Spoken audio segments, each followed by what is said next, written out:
زبان سے لا الہ الا اللہ پڑھ لینا ہی کافی نہیں ہے، لا الہ الا اللہ کے تقاضوں کو نبھانا بھی ضروری ہے۔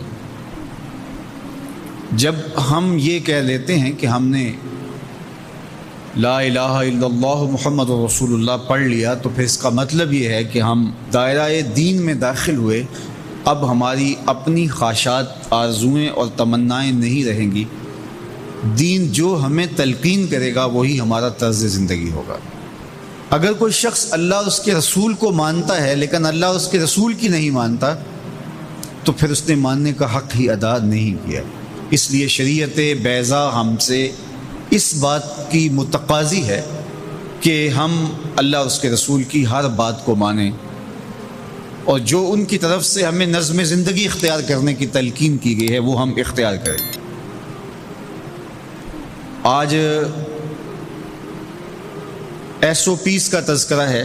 مختلف شعبہ حیات میں جب آپ کسی بھی دائرے میں داخل ہوتے ہیں تو وہاں کے ضوابط کو، وہاں کے قوانین کو فالو کرنا آپ کے اوپر لازم ہوتا ہے۔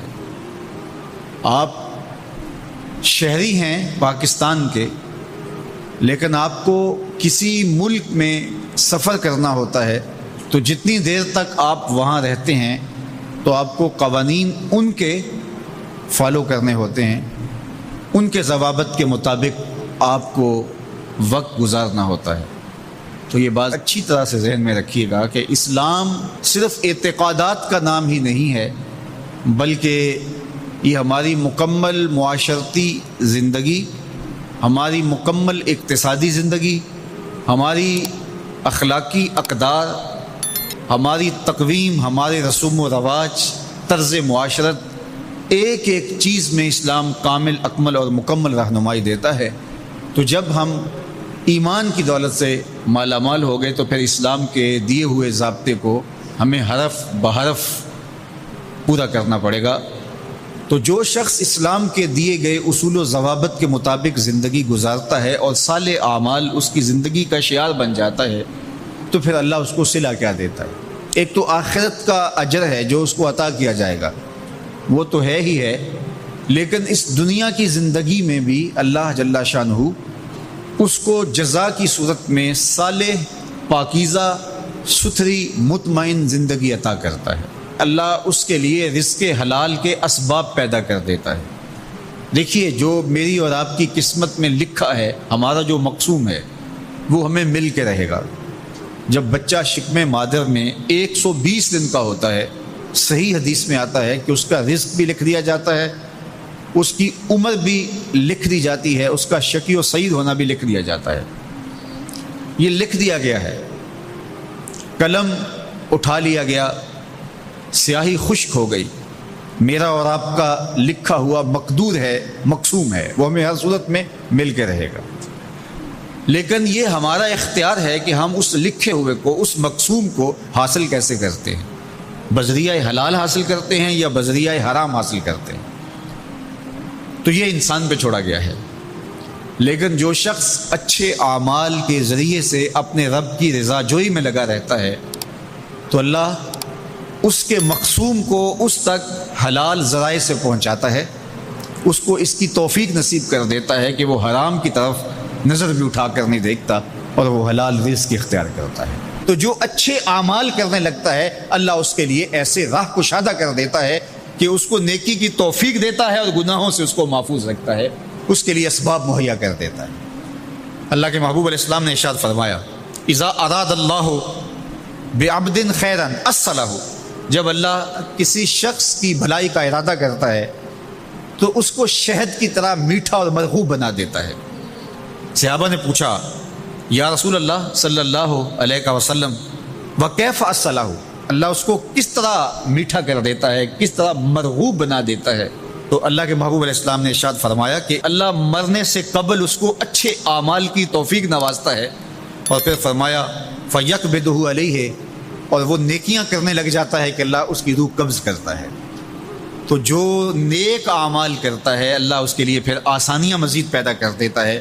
تو یہ صلہ ہے صالح اعمال بجا لانے کا۔ اللہ کے محبوب علیہ الصلوۃ والسلام نے ایک بڑی خوبصورت بات ارشاد فرمائی، ذرا سنیے اور اس کا لطف لیجئے۔ اور حضور کے دیے گئے اس وعدے پہ دل کے قرار کا سامان کیجیے۔